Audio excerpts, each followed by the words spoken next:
Salut à tous, c'est encore le Master Teacher Sorin. Aujourd'hui, on va parler des étrangers ici au Japon. Pourquoi la majorité, plus de 90% des étrangers ici ne sont pas riches? Dans les 10% qui restent là, il y a peut-être les Indiens, les Pakistanais, quelques Nigériens, quelques Camerounais qui se débrouillent quand même ici. Ils ont des yards, genre les histoires des voitures là, faire les import-export, l'exportation et l'import là. Il y en a qui se débrouillent quand même dans ça. Il y en a qui ont des maisons. Moi j'en ai vu des Nigériens qui ont acheté leur propre building, par exemple tout un building comme ça. Hein, ils ont construit et ils font louer ça aux autres Africains qui viennent ici ou bien d'autres étrangers. Ils sont devenus des propriétaires terriens ici. Donc c'est bien, c'est vraiment encouragé. Il y a aussi des Indiens qui ont beaucoup de... ils ont acheté presque tout un quartier, et des boutiques n'importe comment là, qui ne font que sortir et qui ne font que s'ouvrir chaque jour.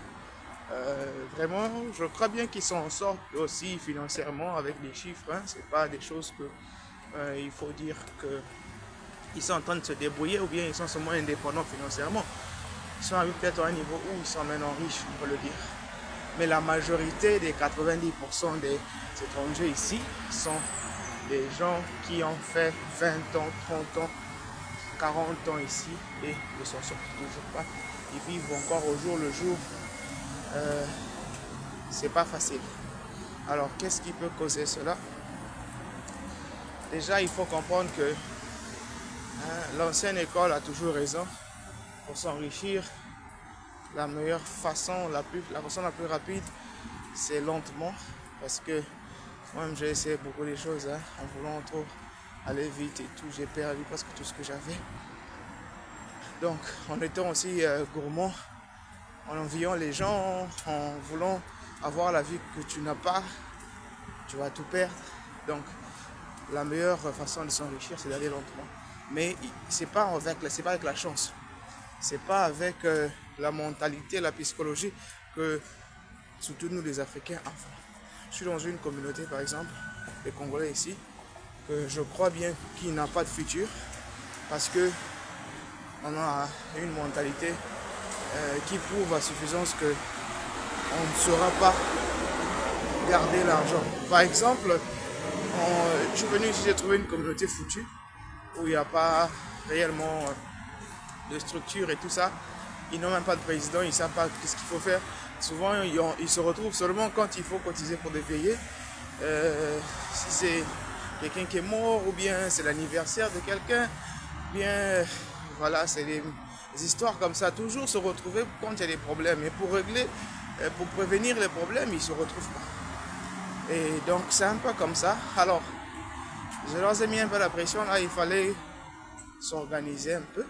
Déjà, alors, il s'avère qu'il y a des gens dans la communauté, toujours dans la psychologie de la pauvreté, qui veulent penser que tout doit se faire en fonction de nos émotions, en fonction de la foi, en fonction de l'espoir, en fonction de...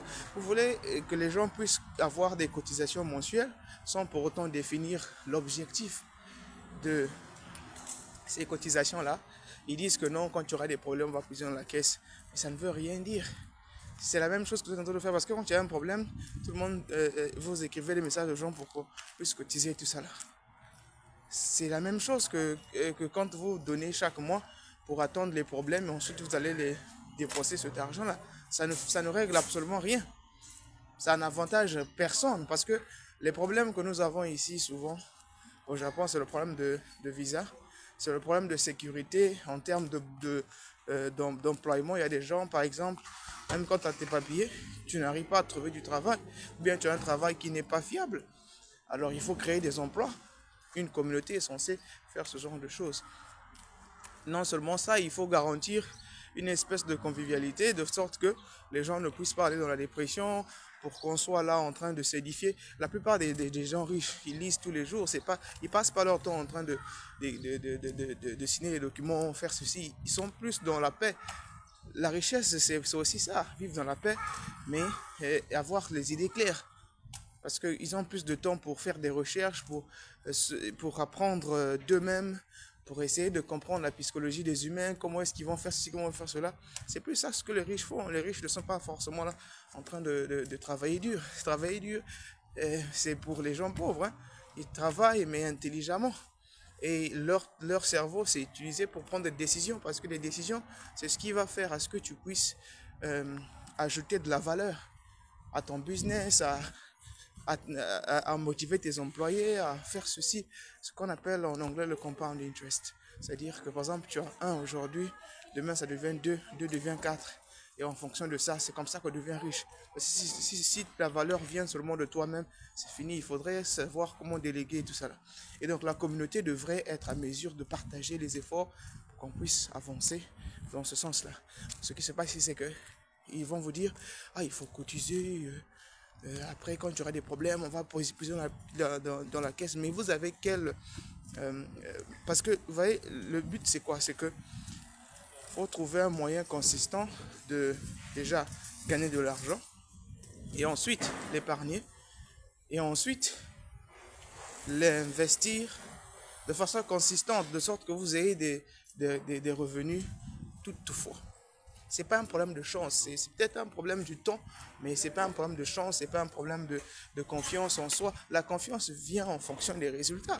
Vous voulez que les gens puissent vous faire confiance, on va cotiser pour que vous puissiez faire. On leur demande que ce que faire avec l'argent qu'on va cotiser, que non, il faudrait attendre qu'il ait les problèmes, comme ça on va puiser un peu de la caisse, en attendant que si par exemple on lance l'information que non, il faut cotiser pour la veille d'un tel, quelqu'un qui est mort, tout ça là, ou bien voilà, ce genre de choses, ou l'anniversaire de quelqu'un, ou je sais pas comment là, toujours des problèmes tristes, hein, des problèmes en fait de société là. Et donc quand c'est comme ça là, en attendant que tout le monde le cotise, on va d'abord puiser dans la caisse pour donner un fonds de départ. Ah, mais est-ce que ça c'est un projet? Est-ce que ça ce n'est pas une technique de la pauvreté? Non seulement ça, déjà on n'a pas la psychologie de construire ensemble, de se mettre ensemble pour... si on a tous la capacité de gagner quelque chose, c'est déjà la consistance qui est là pour mettre des fonds en jeu.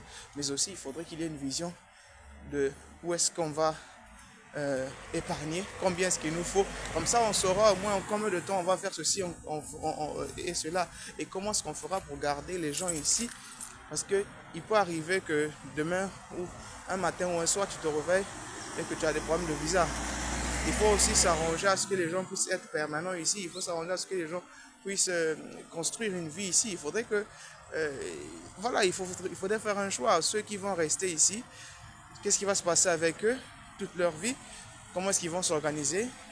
Comment ils seront impliqués à 100%? Ceux qui pensent qu'ils n'ont pas de stabilité en termes de visa et tout ça là, ou bien même quand tu as le visa permanent, tu peux te réveiller un jour, tu commets quelque chose là, ou bien quelque chose t'arrive, on ne sait jamais. Parce que le comble dans la vie, c'est de penser qu'on a le contrôle, c'est de penser qu'on est super intelligent. On n'est pas intelligent. On s'adapte, on essaye d'éviter les erreurs. Moi, personnellement, j'avais mon visa, j'avais tout, j'avais un bon boulot, tout ça en Chine, mais j'ai tout perdu en 24 heures. En 24 heures, j'ai tout perdu. Un visa que je venais de renouveler, il n'y a même pas... J'avais encore 11 mois. Vous voyez?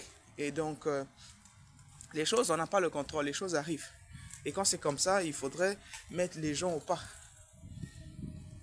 Ceux qui n'ont pas la certainté, qu'est-ce qui peut se passer après quand ils mettent de leur argent dans vos cotisations là? Si quelque chose est arrivé, s'ils ont une famille ici là, comment est-ce qu'il faut s'organiser? Comment est-ce qu'il faut aider ceux qui ont des familles pour essayer d'avoir la stabilité? C'est ça les vrais problèmes que la communauté devait résoudre pour que nous tous nous en sortir. Les juifs, les arabes font comment pour être riches? Les asiatiques font comment pour être riches? Ce qui fonctionne comme ça, ils ont une vision. Et quand les gens se mettent ensemble, c'est en fonction de cette vision-là. Et la psychologie de l'argent, c'est pas en fonction de vos pulsions ou bien de vos émotions. Non, c'est en fonction des arithmétiques, c'est en fonction des calculs. et on suit la stratégie, malgré que son